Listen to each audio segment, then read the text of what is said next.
नमस्कार, आप देख रहे हैं सत्य हिंदी का सुबह 11 बजे का बुलेटिन और मैं हूं आपके साथ कृति सिंह। बिहार से दिल्ली तक आज सियासत में घमासान मचा हुआ है। पटना में तेजस्वी यादव 15 सवालों के साथ लोक भवन मार्च निकाल रहे हैं। इधर उत्तर प्रदेश में आजम खान के ठिकानों पर ईडी की ताबड़तोड़ रेड ने सियासी तापमान बढ़ा दिया। वहीं E20 पेट्रोल पर मुख्य आर्थिक सलाहकार के बयान के बाद अखिलेश यादव ने सरकार को घेरते हुए पूछा कि सही कौन है, सरकार या फिर सलाहकार। बीजेपी की नई सोशल मीडिया टीम के पुराने पोस्ट गायब होने पर भी सवाल उठ रहे हैं। इन्हीं खबरों पर इस बुलेटिन में बात करेंगे, लेकिन पहले नजर सुर्खियों पर। पटना में तेजस्वी यादव का लोक भवन मार्च 15 तीखे सवालों के साथ सरकार को घेरेंगे। मार्च से पहले लालू ने पीएम पर कसा तंज। गिरिराज बोले आज चोर चोरी पर बोल रहा। जौहर यूनिवर्सिटी केस में आजम खान से जुड़े ठिकानों पर ईडी की ताबड़तोड़ छापेमारी। E20 पेट्रोल पर मुख्य आर्थिक सलाहकार के बयान के बाद अखिलेश यादव ने कसा तंज। बीजेपी की नई सोशल मीडिया टीम के कई सदस्यों के पुराने विवादित पोस्ट हुए गायब। बिहार में आज आरजेडी नेता और नेता प्रतिपक्ष तेजस्वी यादव लोक भवन मार्च निकालने वाले हैं। मार्च जेपी गोलंबर से शुरू होकर डाक बंगला चौराहा और इनकम टैक्स गोलंबर होते हुए लोक भवन तक जाएगा। इसमें बड़ी संख्या में आरजेडी कार्यकर्ताओं के शामिल होने की उम्मीद है।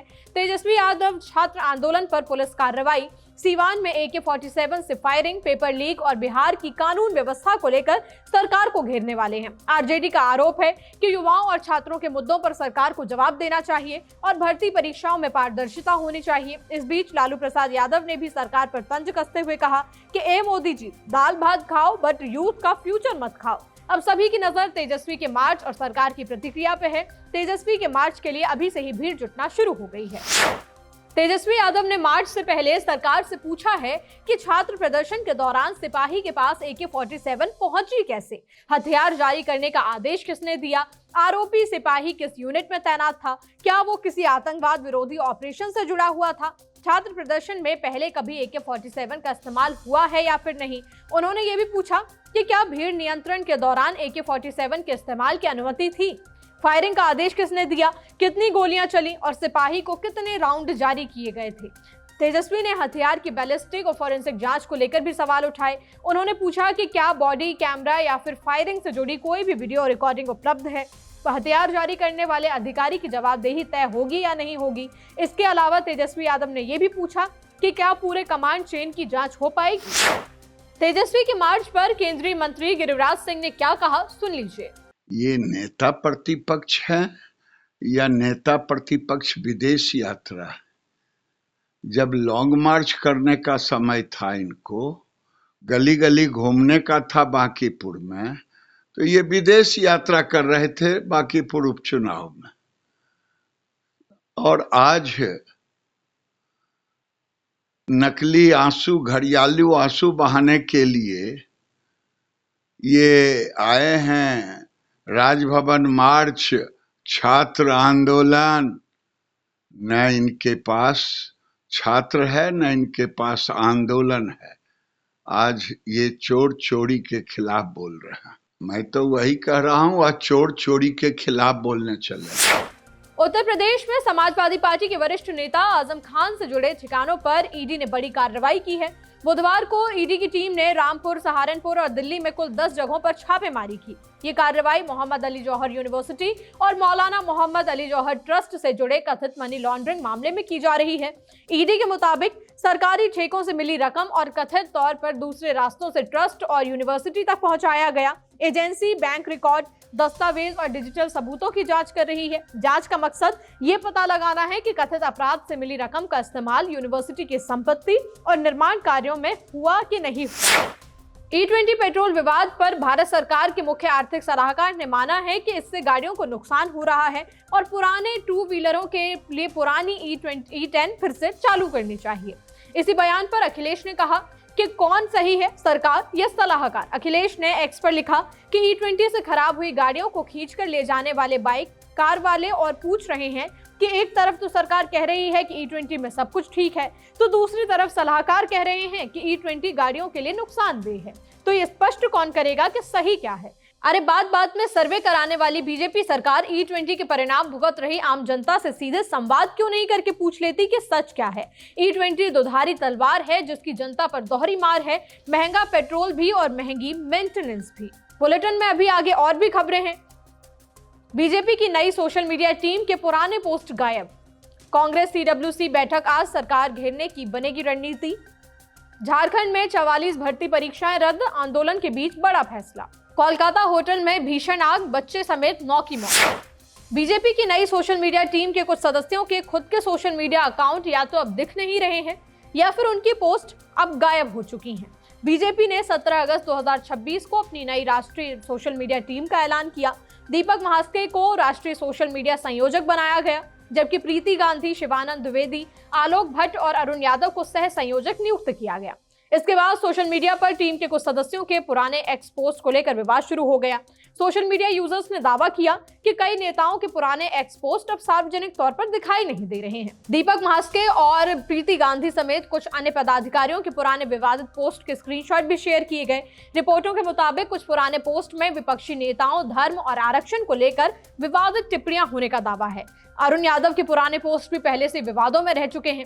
हालांकि पुराने पोस्ट सार्वजनिक रूप से क्यों नहीं दिख रहे, इस पर संबंधित नेताओं की ओर से अभी भी कोई भी सफाई सामने नहीं आई है। दिल्ली में कांग्रेस वर्किंग कमेटी CWC की बैठक आज दोपहर 3 बजे इंदिरा भवन में होगी। बैठक की अध्यक्षता कांग्रेस अध्यक्ष मल्लिकार्जुन खड़गे करेंगे। इसमें राहुल गांधी, प्रियंका गांधी वाड्रा, जयराम रमेश और KC वेणुगोपाल समेत पार्टी के कई वरिष्ठ नेता शामिल होंगे। बैठक में केंद्र की बीजेपी सरकार को घेरने की रणनीति पर चर्चा हो सकती है। छात्रों से जुड़े मुद्दे और राम मंदिर में चंदा चोरी और मामला भी उठने की संभावनाएं हैं। इसके अलावा अगले साल होने वाले पंजाब, उत्तर प्रदेश, उत्तराखंड, गोवा और मणिपुर विधानसभा चुनाव की तैयारियां भी मंथन हो सकता है। महिला आरक्षण को लागू करने के लिए परिसीमन से जुड़े हुए प्रस्तावित बिल पर भी कांग्रेस अपनी रणनीति तय कर सकती है। पार्टी इस मुद्दे पर विपक्षी दलों से बातचीत कर रही है। कुल मिलाकर CWC बैठक में कांग्रेस आने वाले समय की राजनीतिक रणनीति तय करेगी। झारखंड सरकार ने छात्र आंदोलन के बीच अनियमितताओं के चलते 44 भर्ती परीक्षाएं रद्द कर दी हैं। सरकार ने मंगलवार देर रात 8 अधिसूचनाएं जारी कर इसकी जानकारी दी। रद्द परीक्षाओं में 2014 के बाद JPSC, TDPL द्वारा आयोजित कई परीक्षाएं शामिल हैं। इनमें drug inspector, assistant professor, deputy collector, dental doctor, assistant engineer, civil जज, एडिशनल पब्लिक प्रोसिक्यूटर और फॉरेस्ट रेंज ऑफिसर जैसे पद भी शामिल हैं। सरकारी पॉलिटेक्निक के लेक्चरर, सीनियर साइंटिफिक ऑफिसर और असिस्टेंट कंजर्वेटर ऑफ फॉरेस्ट की परीक्षाएं भी रद्द की गई हैं। सरकार ने JPSC और JSSC मामले में अनियमितताओं से जुड़े मामलों की जल्द ही सुनवाई के लिए हाई कोर्ट से फास्ट ट्रैक कोर्ट बनाने का अनुरोध करने का फैसला किया है। दोनों आयोगों में इंटरनल विजिलेंस सेल भी बनेगा। अमिताभ कौशल की अध्यक्षता वाली समिति 2 महीनों में सुधार संबंधी रिपोर्ट भी देगी। कोलकाता में बुधवार तड़के फ्री स्कूल स्ट्रीट के एक होटल में भीषण आग लग गई।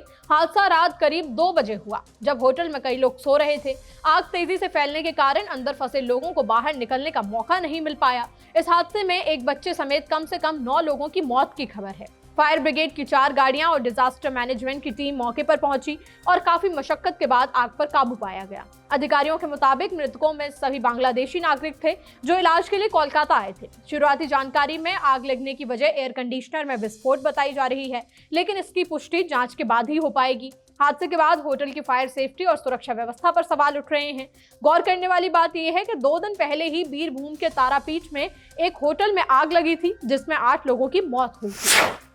दिल्ली सरकार की एंटी करप्शन ब्रांच यानी कि ACB ने दिल्ली जल बोर्ड के सीवेज ट्रीटमेंट प्लांट टेंडर मामले में पूर्व मंत्री सत्येंद्र जैन समेत 6 लोगों को गिरफ्तार किया है। इस मामले पर दिल्ली के पूर्व CM और आम आदमी पार्टी के राष्ट्रीय संयोजक अरविंद केजरीवाल ने एक्स पर लिखा कि सत्येंद्र जैन जी को एक बार फिर से बीजेपी ने गिरफ्तार करवा दिया है। अभी कुछ वक्त पहले ही इन लोगों ने जेल में उन्हें डालकर उनकी जो दुर्दशा की थी वो सभी को याद है। पिछला केस भी फर्जी था और ये केस भी फर्जी ही साबित होगा। आखिर कब तक बीजेपी की तानाशाही चलती रहेगी? जिसे मन करता है झूठे आरोप लगाकर जेल में डाल देते हैं। इनका झूठ एक बार फिर से देश के सामने आएगा, लेकिन जेल में बिताए उस वक्त और मानसिक प्रताड़ना की भरपाई कौन करेगा?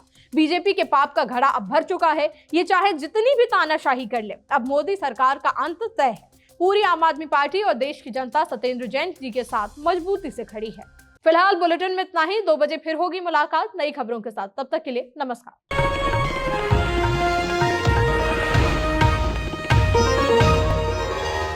Copyright disclaimer under Section 107 of the Copyright Act 1976. Allowance is made for fair use for purposes such as criticism, comment, news reporting, scholarship, and research. Fair use is a use permitted by copyright statute that might otherwise be infringing.